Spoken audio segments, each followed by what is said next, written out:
Saudações, meus alunos, nono ano, como é que vocês estão? Espero aí que você esteja mais tranquilo, afinal de contas, nós já estamos aí se encaminhando, né? Tudo dando certo para chegarmos aí no nosso recesso, para você, meu querido aluno, ter um pouco de descanso, um descanso mental principalmente nesses dias de muito vídeo aula, de muitas aulas rodadas ali no Eclass, né, de muitas horas na frente da telinha. Espero que você descanse, espero que você se sinta bem nesse recesso, que você faça bom uso desse tempo. Para começarmos a nossa aulinha, quero aqui fazer uma oração com você. Santo Deus, amado Pai, estamos aqui juntos mais uma vez, começando essa aula, Pai.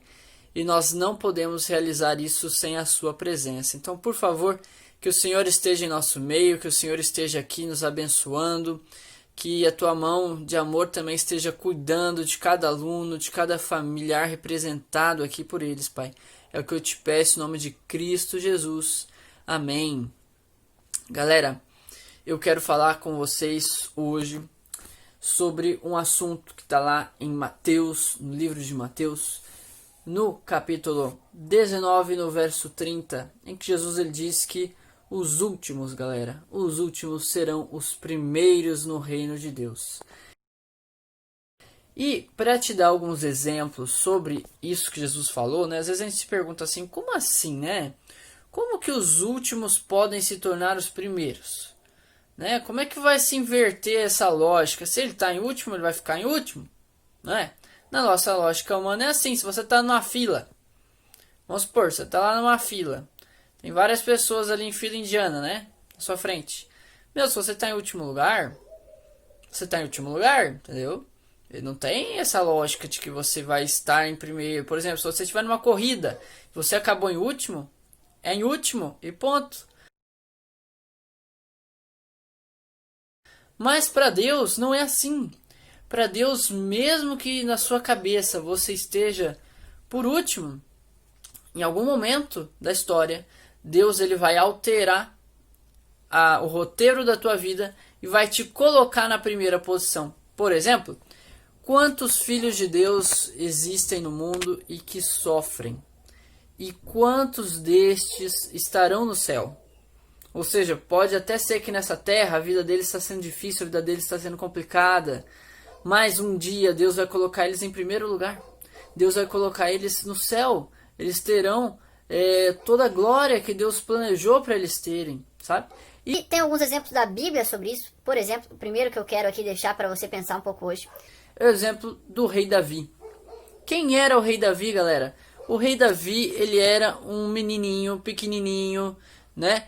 Ruivinho, que ele era assim meio que até desprezado dentro dos irmãos dele, porque ele era apenas um pastorzinho, né? E os irmãos dele já não eram homens fortes, homens que lutavam e tudo mais. Tanto é que quando Samuel vai escolher ali o novo rei, ele jamais adivinharia que seria Davi, porque Davi é um menino franzinho, um menino pequenininho, né? Aparentemente ele seria o último na fila.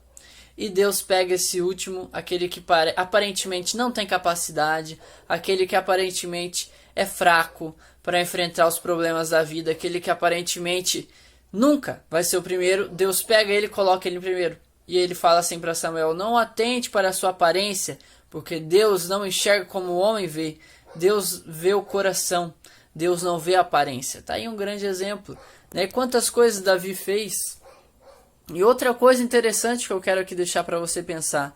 Quantas vezes Davi, na história dele, aparentemente ele estava em último? Por exemplo, no início ali, quando Deus ali faz Samuel ungir Davi, e ali então Davi está agora sabendo que Deus o escolheu, ainda assim, galera, Davi ele não foi colocado como rei imediatamente. Nossa, quantos anos passaram de sofrimento, de Davi até sendo bulinado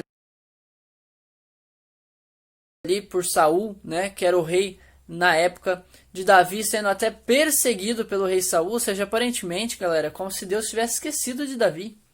Poxa, cadê Deus? Deus veio na minha vida, Deus falou comigo, falou que me escolheu, e agora? Agora eu sofro perseguição, agora, né, a minha vida ficou toda complicada. Só que aparentemente, para Davi, ele era o último naquela situação. Mas Deus, no momento certo, colocou ele em primeiro lugar. Deus, no momento certo, colocou ele como rei e colocou ele para governar todo o povo de Israel. Olha um outro exemplo, Mardoqueu. Quem foi Mardoqueu? Mardoqueu foi o primo de Esther, da rainha Esther. E Mardoqueu, galera, ele era um servo de Deus. Tanto é que ele que educou Esther nos caminhos de Deus. E quantas vezes ali ele estava em último lugar? Sabe, ele até ajudou a descobrir ali uma contrafação, a descobrir ali um plano diabólico que os servos ali do rei tinham para matar o rei. E ele não ganhou nada por isso. E já Amã, que era um cara ali que não tinha valor nenhum, que enfim, que não merecia nada, estava ganhando todas as glórias do rei. E o pobre coitado do Mardoqueu, que obedecia a Deus, que era um cara justo, estava em último. Quantos anos não se passaram até que, então, Mardoqueu é honrado por Deus e agora ele coloca ele em primeiro lugar. Olha a história de José. José, galera, foi vendido pelos próprios irmãos. José virou um escravo do Egito. Ele estava como se tivesse esquecido por Deus na face da terra. E ele se tornou o primeiro. Então, meu aluno, eu não sei por qual sofrimento você está enfrentando hoje, mas saiba que no tempo de Deus, se você for fiel a Ele, se você continuar buscando Ele, Ele não se esqueceu de você. Apenas ainda não é o tempo dele te colocar em primeiro. Deus te abençoe. Um bom restante de dia para você.